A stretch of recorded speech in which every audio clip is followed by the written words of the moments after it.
Okay, I'm back, and I got some more stuff for you. The first thing that I'm going to show you is a continuation of last time. I'm going to try to make this as quick as I can because I got another one to show you, and it's a little bit long. So, if y'all remember the last one, okay,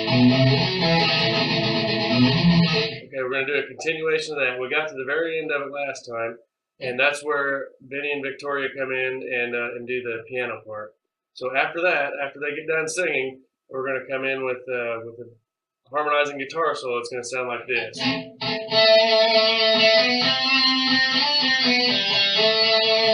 Okay, it's going to move up an octave.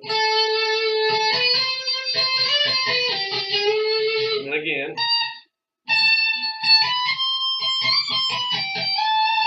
Okay, after we do that, everybody's going to jump into the chord progression that's built off of, like this.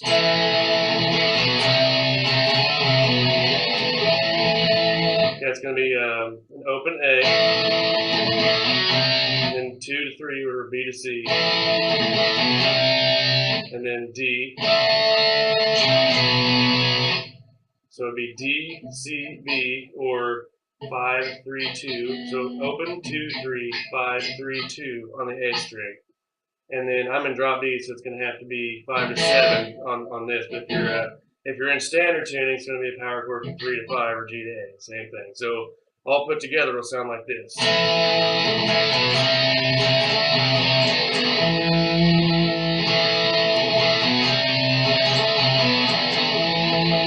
Okay, after those two parts, after the part where we're playing different octaves and everybody goes into the chord part, I'm going to play a faster solo, or as Jack Black says, a face melter. Okay, here's where it gets tricky. We're going to do a key switch from A to D right here at this point. And the way that we're going to pull it off is the fourth time that we play this.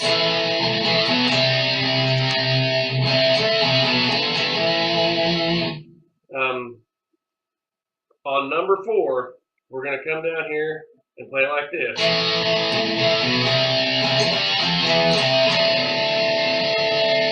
Okay, now the thing to remember is we're going to do this change on the 4th time through. We're not going to play the 4th time through and then do the change.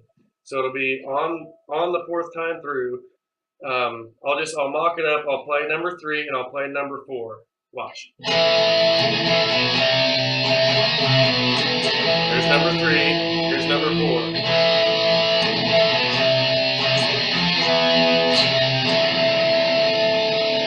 Okay, so when you come down here, the frets that you're going to be using on the A string are 10, 8, 7, 3, and then an open D. Or if you're tuning standard, it's not going to happen, or Matt, you'll just have to find wherever the hell your D note is on your bass. But that'll be the key switch. So again, I'll play 3 and 4. Here's 3. Here's 4.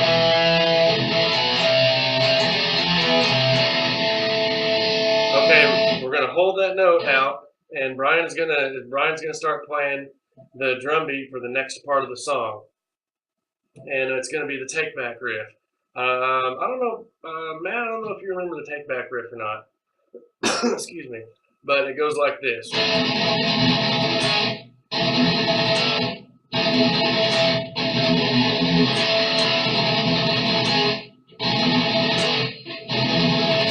Okay, so all that is open.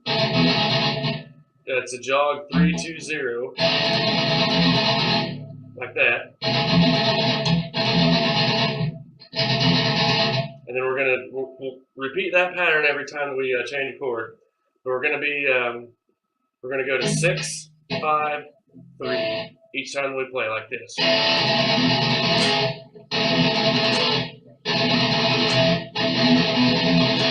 And the jog at the end is open 2, 3, 5, 2 on the A string, 5, 3, 2 on the low E. Like that. So, up the tempo.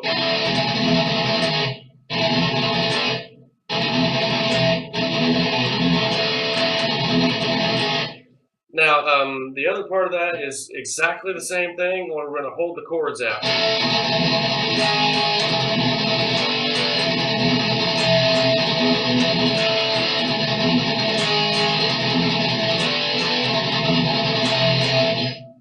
That. There's another riff after that, but I was gonna try and write it with everybody together, but it is really easy, and I think we'll all pick up on it pretty soon. And that's gonna conclude that one. I'm gonna switch guitars right quick, and I'll be back to show you some other stuff.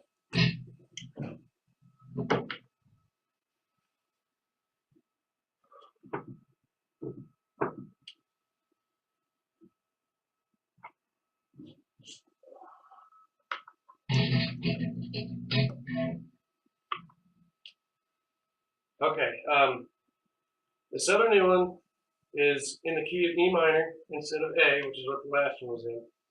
And we're going to use a little bit of a thrashier approach to it. Okay.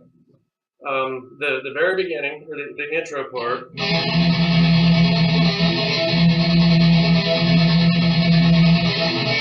Okay, that is 10 pull off to 7 on the A string. And then you'll do that again. And then you'll go from 5 to 7 on the A string, which is back here, this E note. We're kind of centering around that. So here it is again.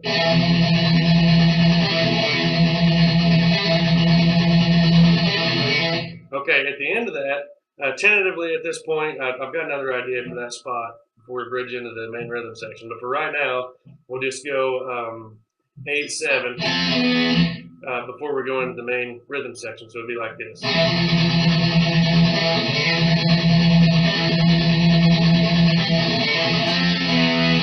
Okay, and then the main rhythm section is pretty much, we're going to use exactly the same notes, but we're instead of staccato picking on the A string, we're going to start staccato picking on the E string. And it goes like this. Okay, so the way we're going to do that, we're going to pull off here like we just did, and we're going to have 2 open strings. Okay, and then we're going to come up here and go from 5 to 7 like we just did.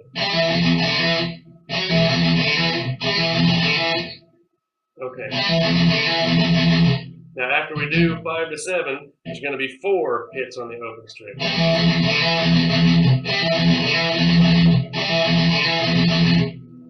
Okay, so then we'll go to the next part. Okay. So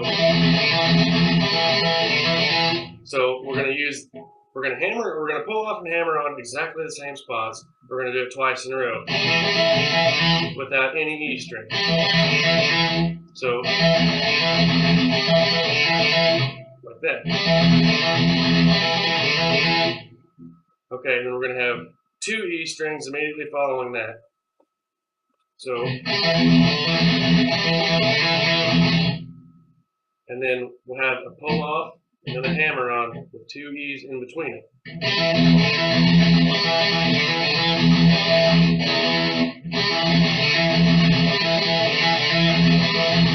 And we'll come up here and play this weird E chord to end the phrase. And that's, hopefully you can see that, and I get real close. Now I'm going to bar these 2 up here. The A and the D are barred, and I'm going to fret the 4th fret with my ring finger on the G string and the 5th fret with my pinky finger on the B. So we're not going to play the low E string. So here's that piece all put together.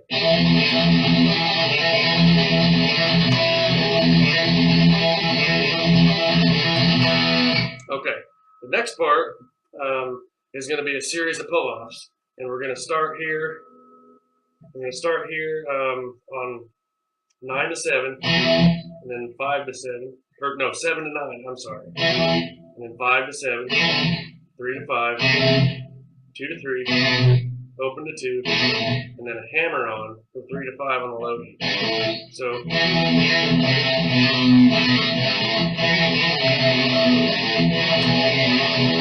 like that.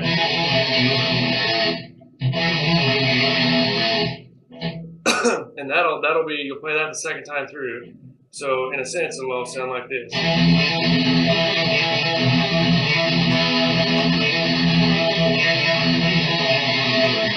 Okay, that's that first part.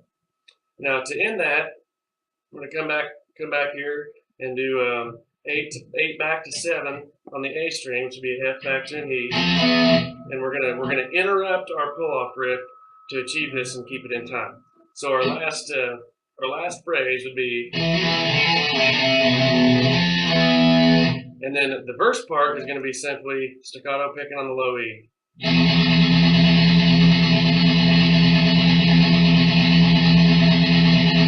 Like that. It sounds really boring, but it gives the vocals a lot of room and Vinny a lot of room to work with the vocals. If we need it, we'll put an accent chord or two in there and to spice it up a little bit, but we'll get to that as we keep playing it at practice. So, all right, the next part that we're going to transition to is difficult to play, and it requires a lot of speed on the stringed instruments. And it's in a 2/8 time signature. It sounds like this.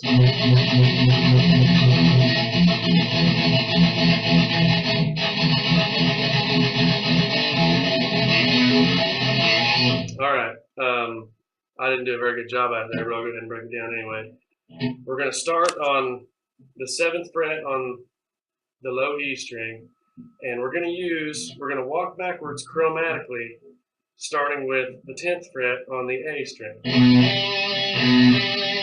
then we're going to back it off to the 9th fret on the A string, and 8, and 7. We're going to do it in 2/8 like this. I'll do that again.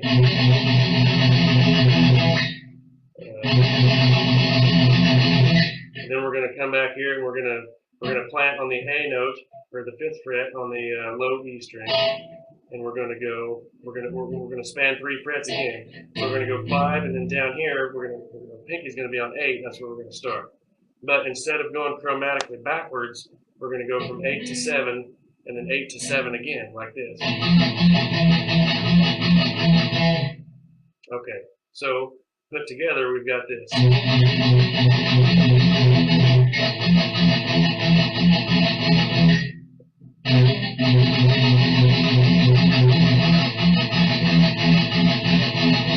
Okay, after those two, we're going to back up here to the G note, or the 3rd fret on the low E string. And we're going to, again, go 3, so it's going to be G note here, and then our pinky is going to be on 6 on the A.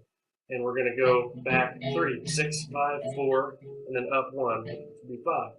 So it'd be just like that.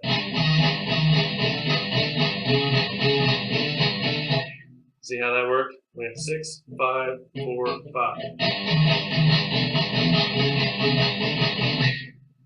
Okay, following that, to conclude that part, we're going to use a chromatic scale, nothing more, nothing less, to work from the low E up to the B. So it's going to be open 1, 2, 3, 4, and then open on the A 1, 2. Really simple. So I'm going to play that twice.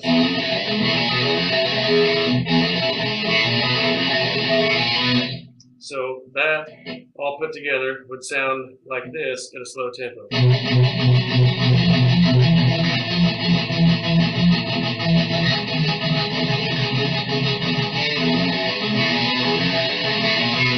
Okay, the second time through that, when we do the chromatic part, we're going to go from the C to the B. And another riff is going to come in. And I'll play the chorus riff. I'll play the chorus riff for you, and we'll break it down.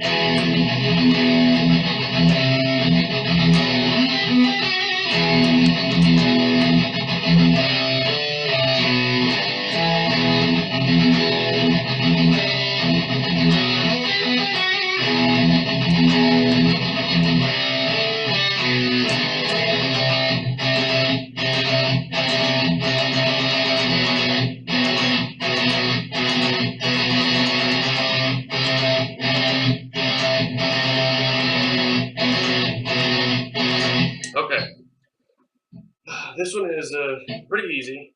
It's probably the easiest part of the entire song thus far. So it's going to start with an open E minor. 2 hits on open E. So it's 2, 3, 2 open. And then we're going to roll that in between every chord change. So it'll be, we're going to play a C and then a B. So 3 on the A and then the 2 on the A. And that'll make up the chord part of that. Now coming down here, basically what I'm doing is I'm sliding down to this B note, and then I'm playing a G and an F sharp, which are just notes of the E minor scale that we've been playing this whole time. So it's just a cool little accent that sounds neat. So together, they'll sound, frets, yeah. It's going to be 9 on the D string, and then 12 on the G, and 11 on the G. And when it comes down to play it, you're going to hit the B in between the 2.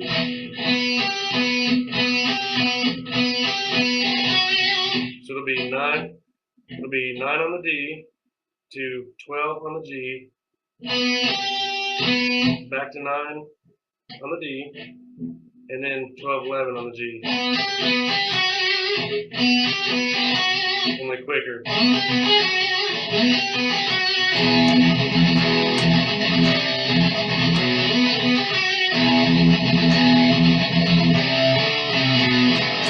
And then the other part is C to D, which is 3 to 5 on the A string, back to C, and then to B. So 3, 5, 3, 2. Like that, pretty simple. And then G to A, or 3 to 5 on the low E. And that's it. That concludes that entire freaking riff. And that's as far as we've got. Oh, gosh dang it, I forgot.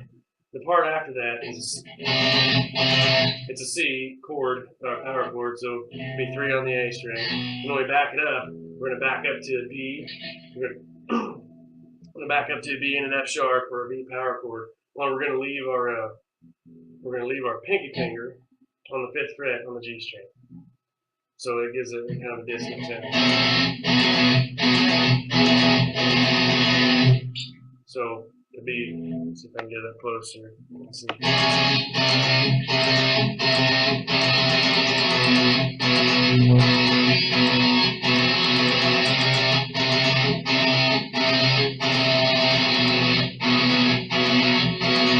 Okay, nothing to it really. And that pretty much concludes it. If you have any questions, if there's something on here that you're not familiar with or I didn't explain good enough, please let me know, and I will do my very, very best to get it taken care of before we have practice this Sunday. So until then, take it easy.